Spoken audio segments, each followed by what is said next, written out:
Lumalabas ngayon sa social media yung balita na baka daw gamitin na ng San Miguel Beer na trade asset itong kanilang rookie na si Chris Miller pati na si Jeron Teng para makuha itong si Mikey Williams mula dito sa Converge Fiber Xers. Baka nga ito pwedeng mangyari o kaya naman posible rin ayon sa mga reports na baka ito raw si Joshua Monson ang kunin naman ng San Miguel kapalit nitong si Miller o kaya si Teng. Doon sa dalawang nabanggit, siguro susubukan muna ng San Miguel na makuha itong si Mikey Williams. Kapag ito yung nangyari, kung ikaw naman ang Converge, dapat siguro tanggapin mo na yung offer na ibalik sa inyo itong si Jeron Teng at kunin itong si Chris Miller. Dahil wala namang mawawala sa Converge kung kunin nila yung dalawa. Hindi naman naglalaro sa kanila si Mikey Williams at magkakaroon sila ng dalawang player na bago. Of course, si Jeron Teng magbabalik sa kanila at itong si Chris Miller. Mailalabas na niya yung potential niya kung maglalaro siya sa isang team na magkakaroon siya ng playing time katulad ng Converge Fiber Xers. Kaya mukhang okay na trade dito para dito sa Converge at pati na rin sa San Miguel. Dahil gusto ng San Miguel naman ay isang point guard na kaya umiscore consistently katulad ni Mikey Williams. Kaya nga if ever mangyari ang nabanggit na trade, pwede yan na masabi na fair at legit. Ngayon naman, kung hindi tanggapin ng Converge Fiber Xers yan, pwedeng ibigay ng San Miguel itong si Miller at itong si Jeron Teng dito sa Titan Ultra kapalit naman ni Joshua Monson na isang wingman at scorer din.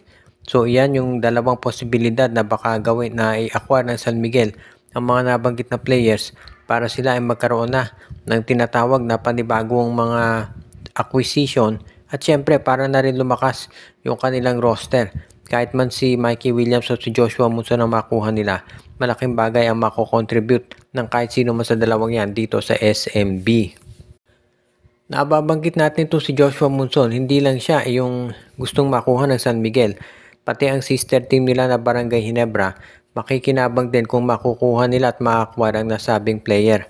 Dahil itong si Joshua Monson, isang two-way player yan na nababagay dito sa sistema na pinapatakbo ngayon nitong si Coach Tim Cone dito sa Barangay Ginebra. Kinakailangan lang talaga na magkaroon sila ng magandang offer para naman ito'y matanggap ng Titan Ultra. Sa ngayon kasi mukhang ang report, mukhang independent team talaga itong Titan Ultra.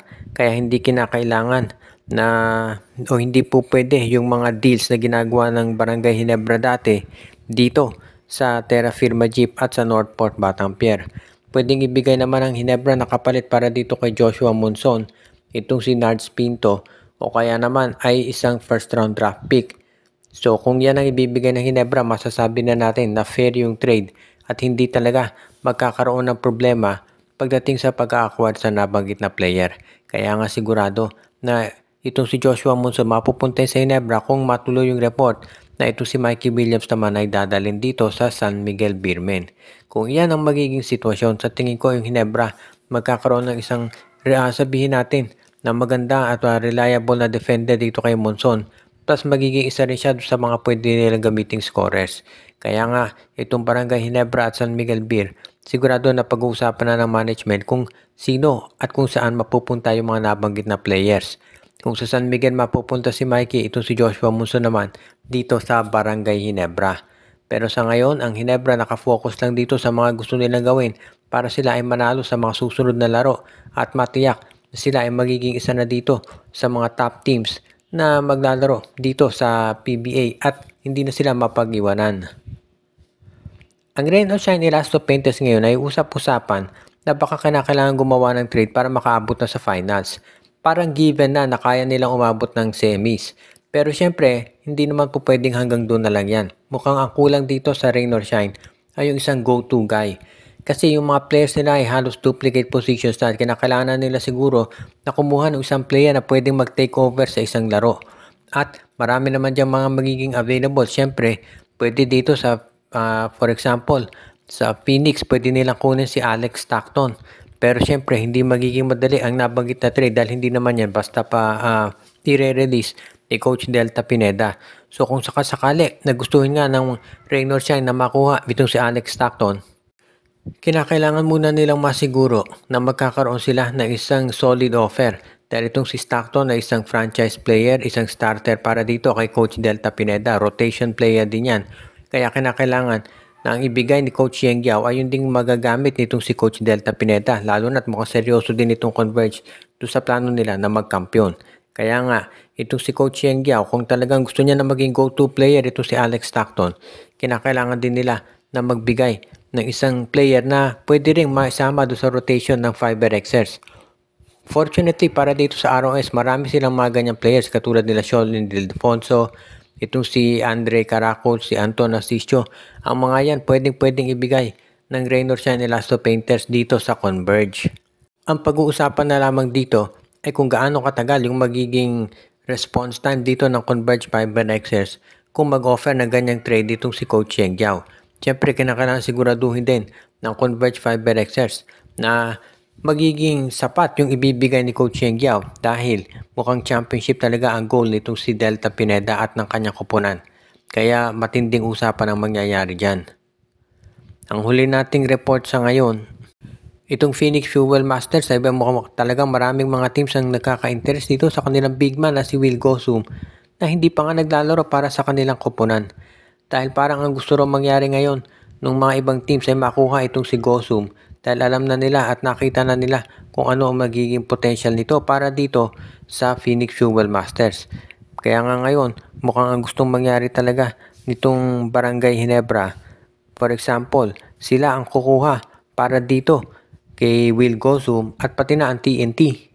At pati na rin syempre ang Converge Fiber-Xers. Pero itong Phoenix Fuel Masters mukhang determinado na hawakan talaga itong si Will Gosum at siguraduhin na sa kanila ito maglalaro.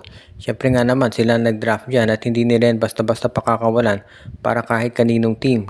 Unless syempre yung offer talaga ay sasapat para doon sa kanilang kagustuhan.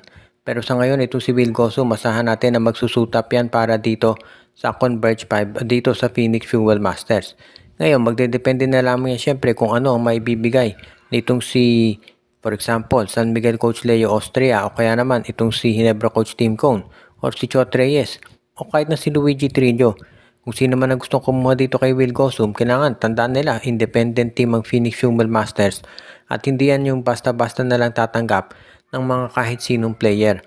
Kaya nga itong si Will Gosum, masahan natin na kung yan ay kukunin talaga ng kahit alin man sa SMC, MVP or independent team, kinakailangan maging sapat yung kanilang ibibigay dahil hindi naman basta-basta papayag na lamang itong si Coach Willie Wilson, lalo na at determinado siya na itong Phoenix ay makapasok na sa playoffs dahil yun ang kanilang ultimate goal pagkatapos ng very disappointing na last season para dito sa Fuel Masters. At inasahan nila na si Will Gosum magiging malaki ang papel para sa katuparan yan. At bago tayo magtapos ay binabati natin yung ating mga taga-subaybay katulad nila Joshua Giray, Espejo at Rosales family, si Ireneo Salangsang, binabati din natin si Enju, si Katsakino Dukusin, Dalmacio de Guzman, si Donel Santiago, si Malyari Mascarinas, si Juan Solegue, si Anthony Alon, pati na rin si Romeo Conchada at yung iba pa nating mga regular na mga viewer.